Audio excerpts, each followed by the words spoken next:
Welcome to the Compass e-learning series. In this session, you'll see how to use the liquidity management tools in the Excel add-in for Financial Compass. Few things are more critical to a bank's survival than adequate liquidity. And regulatory emphasis on liquidity management remains intense, as evidenced by the fact that more than half of the summer 2017 issue of Supervisory Insights was devoted to liquidity. Two critical aspects of liquidity management are highlighted in the most recent Interagency Policy Statement on liquidity. First, banks are expected to have liquidity measurement, monitoring, and reporting systems, and second, include stress testing under various adverse conditions. In the next few minutes, you'll be able to see how PlanSmith can help you meet these requirements. Financial Compass liquidity and management tools are included in an Excel add-in template. First, we'll take a quick look at how the Excel add-in works. The add-in creates a custom set of Excel functions that can be entered in any cell of an Excel spreadsheet. These functions automatically pull current data into the cell from a Compass file. You could use any spreadsheet function you want to add other data or change report formats, but you never have to worry about updating data that is available in Compass. In the Liquidity Template Workbook, these functions automatically link to the Financial Compass Plan file, or MDB file, specified on row 2 of the Compass Plans sheet. The data is refreshed every time you open the spreadsheet or compute the worksheet. There's a separate e-learning series video that explains the add-in in more detail. But since all the essential add-in formulae are already built in the template by PlanSmith, there are only a few things you need to know about how to use the template for liquidity management. First, make sure that the Compass plan linked to the template is not already open in Compass on your computer or on anyone else's computer on your network. Second, if you see cells filled with odd notations or get an Excel error message when you open the template, call PlanSmith for help to resolve setup issues. Well, that's really it. Now we're ready to look at how to use the template. The first sheets in the workbook are designed to support the first critical aspect of liquidity management: measurement, monitoring, and reporting. The first sheet's called Liquidity Ratios. This sheet has 3 sections: ratio components, ratios, and securities. The date in cell D4 is the last month updated in the Compass plan that is linked to the template. Like all other data in the workbook, it will change automatically. The ratio components section does not require any editing at all. Cell K16 has the Compass account number for pledged securities. This can be different for each of our Compass clients, but once you enter it, it will not change. The Ratios section includes liquidity ratios suggested in regulatory guidance, but may not be identical to the ratios in your bank's policies. You could see the actual ratio components by looking at the cell formulae, and you can modify this section to include any other ratios or ratio components to match your bank's policies exactly. Cell K24 contains a policy limit for net non-core funding dependence.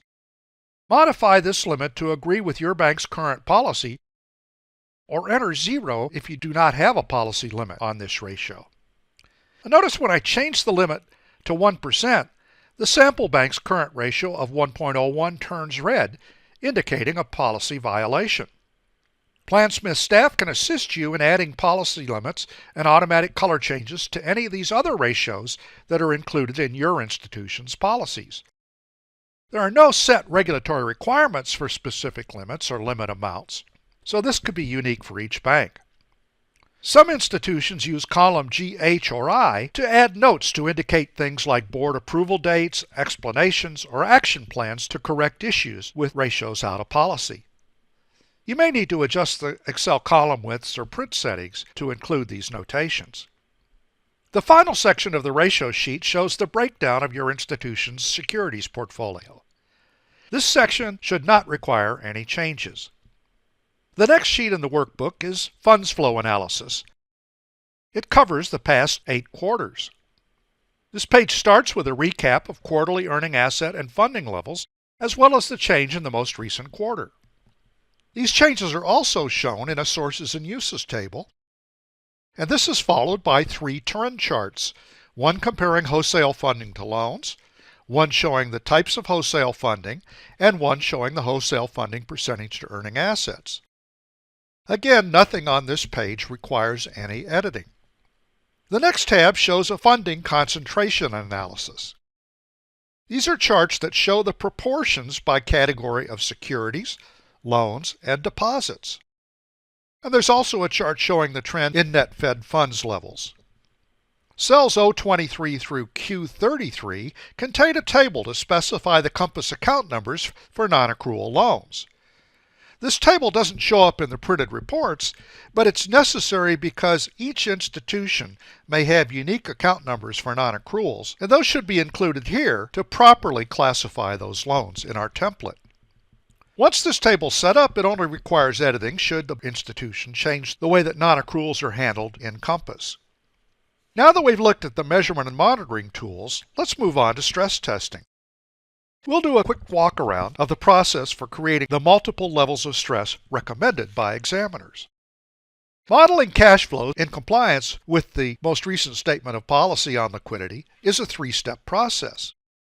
The first step is to update your balance sheet forecast in the Compass plan that's linked to the template.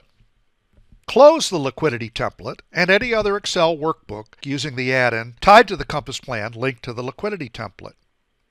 Open Compass and load the plan that is linked to your liquidity template. Then review the balance sheet section in the Count Projections area of Compass. Here are a few things to keep in mind as you reforecast. Make sure to review, update, and compute the forecast every time you perform liquidity stress tests. The good news is that the liquidity analysis doesn't require a detailed breakdown of the balance sheet or any information at all really on non-interest income or expense. You can forecast at the summary level of your balance sheet items and ignore everything else, including pricing.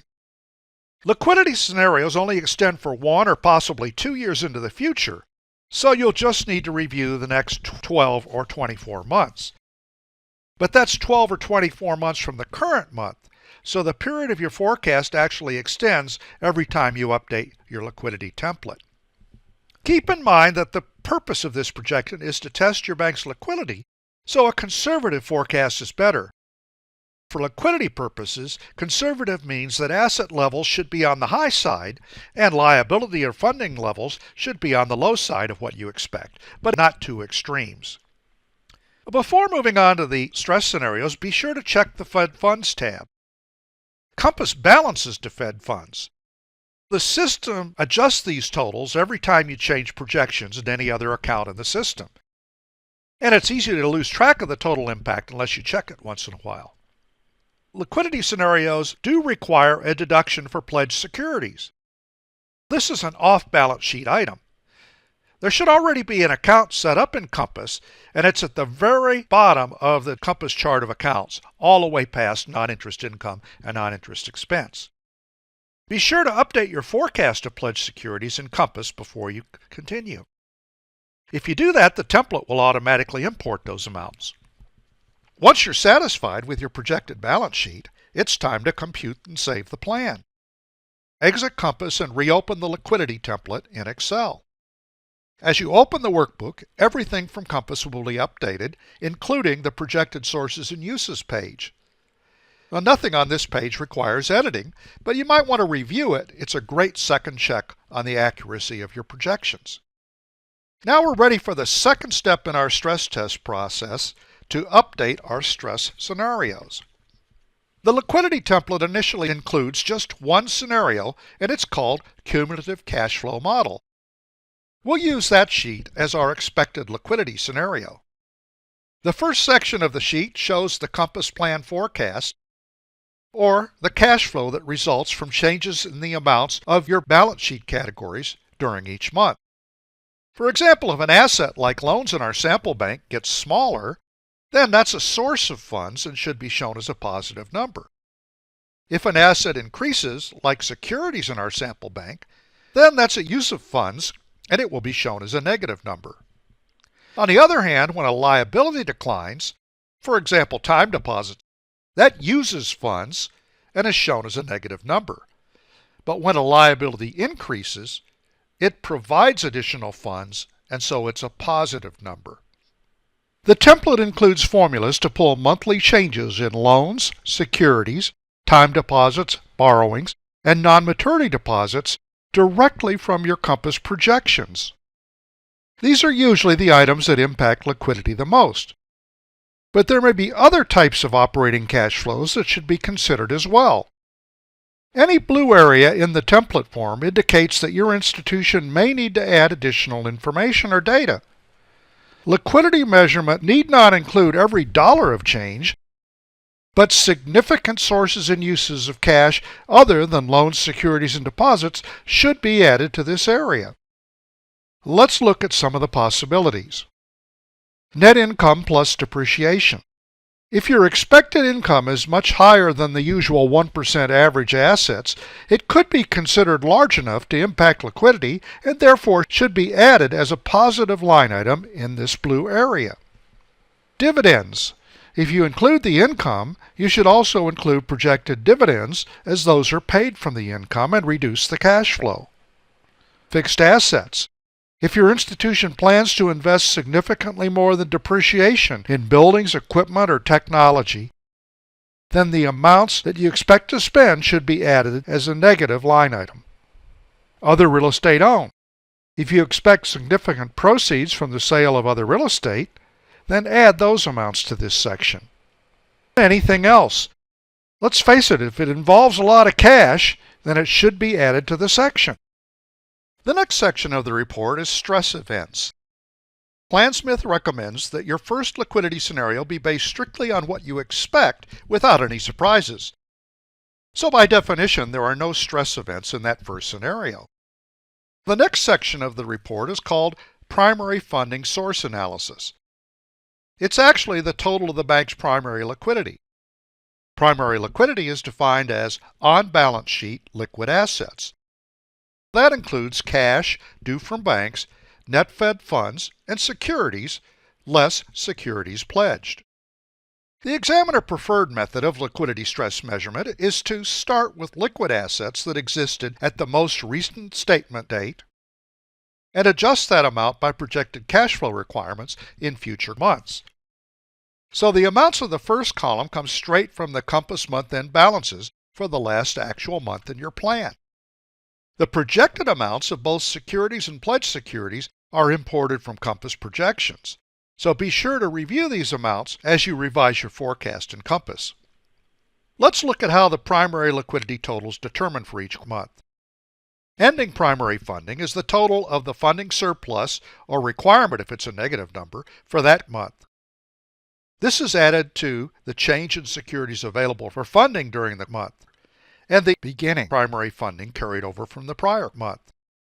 Finally, in this section, the system calculates the ending primary funding percentage of assets by dividing the ending primary funding by the ending total assets for the most recent month end. The system also compares the percentage to the policy minimum and creates a red highlight if the projected percentage is lower than the minimum.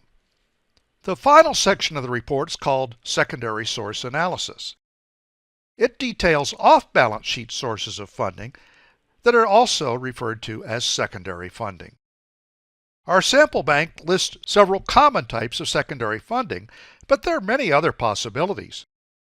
Examiners expect institutions to include contingency funding plans in their liquidity policy. The secondary sources listed here, then, should be consistent with what's in the policy. The total of our secondary funding is added to the ending primary funding each month to obtain ending total liquidity. Ending total liquidity is then divided by the month-end projected assets to get the ending total liquidity percentage of assets. That percentage is compared to the policy minimum and is highlighted in red if it is below the minimum. Well, that's it for our base case scenario. So let's now move on to creating some additional scenarios. Before doing that, let's review some possibilities for liquidity scenarios. Regulatory guidance suggests that banks consider both specific and systemic events. A basic approach could be to use the expected liquidity scenario that we just completed as our first scenario. A second scenario could be called moderate stress and would include one or more stress events that are somewhat likely to happen. And then a third scenario that we could call extreme stress includes as many high-impact, low-probability adverse effects that are even remotely possible. If there are any specific possible events that would adversely impact your bank, it's a great idea to create a liquidity scenario that models both the impact of the event and any strategy that you plan to deal with that loss of liquidity from the event. For example, if you think changing conditions could create a high loan growth, or you think that you might increase capital spending for branches, equipment, or building improvements, you could create a scenario for each of those options. If your bank has a heavy reliance on surge balances in non-maturity deposits, any type of non-core funding, or large deposits from a single source, consider a scenario without those balances. If you're in an area where natural disasters like floods, hurricanes, tornadoes, or earthquakes can occur, consider doing a scenario that would model the impact of that. Also, make sure that you examine your bank's liquidity policy for any mention of possible liquidity issues or triggers. If your policy mentions anything specific, make sure that you have a liquidity contingency scenario that covers that situation. If you'd like any assistance in developing and documenting stress scenarios for your bank, PlanSmith's advisory services can help you. Okay, let's see how to create an additional scenario in our liquidity template. You can start with any other liquidity scenario that you've saved in the spreadsheet you're using. But in our case, the only one we have is the one we just created on the cash flow model page. Right-click on the tab labeled Cash Flow Model. Click Move or Copy. Click Ratio Component Calculations in the Move or Copy box. Make sure to click the checkbox to activate Create a Copy. When the checkmark appears next to Create a Copy, click OK. A new tab will be created and labeled Cash Flow Model 2. Right-click that tab and this time select Rename. And we'll enter a short name that will describe the scenario that we want to create. In this case, we'll call it Moderate Stress. Activate cell K2 and enter the name of the scenario for this page, Moderate Stress. No changes are needed to the top section, Funds from Operations, so we can move right to the Stress Events section. Here we'll describe specific impacts of our moderate stress scenario. The changes in their amounts should be very specific to your institution. So we'll just illustrate an example scenario with several things we see often. We'll start with the possibility of losing, say, $600,000 in money market deposits over the next 6 months. I'll type in loss of MMDA deposits in the description cell. Then I'll enter minus 100 in the next 6 months in the projection because all balances are in thousands. Next, I'll add loss of county CDs. The more specific your descriptions, the better. The amount for our sample institution is $842,000, and we're going to project that to happen all at once in the next quarter. That leaves us 4 more lines to list other impacts. Should you need more lines than that, you can right-click on the row number above the line with Total Other Funding Requirement. Then choose Insert. If you do that, Excel will add a line and will adjust all of the formulas throughout the rest of the spreadsheet to include that line automatically. Another option is to use the Compass Excel add-in functions to pull the data into these stress scenarios. That's particularly helpful for scenarios that involve a percentage increase or decrease in certain loans or deposits. Instructions for doing that are covered in another e-learning series video, or you can always call PlanSmith for help. Your scenario may also impact primary or secondary liquidity sources. For example, our scenario included the loss of government deposits. For many institutions, these deposits are covered by pledged securities. So if we reduce the level of deposits, we can also reduce the level of pledged securities in the primary sources section. Finally, review other funding sources. Consider the possibility of losing availability of these sources under the stress scenario that you're creating. Now, on the other hand, you could also consider some additional sources of fundings, or initiatives that your bank might take when you had a certain crisis condition. Once you've considered all the implications of your scenario, then you can continue editing and adding as many other scenarios as you like. Should you ever want to delete a scenario, you can right-click the Page tab for the obsolete scenario and select Delete, then confirm delete, and that page will disappear. Once you've created or updated all of your liquidity scenarios, you're ready for the third and final step of our process, printing the liquidity reports. Click the Microsoft Office button at the top left of the Excel screen. Select Print. Select All in the print box if it isn't already selected. Then select Entire Workbook from the Print What section. Once you've done that, you can click OK and the entire liquidity report set will be printed. Thank you for taking advantage of our e-learning series. Don't hesitate to contact us or view additional information and tutorials that are available through the links shown.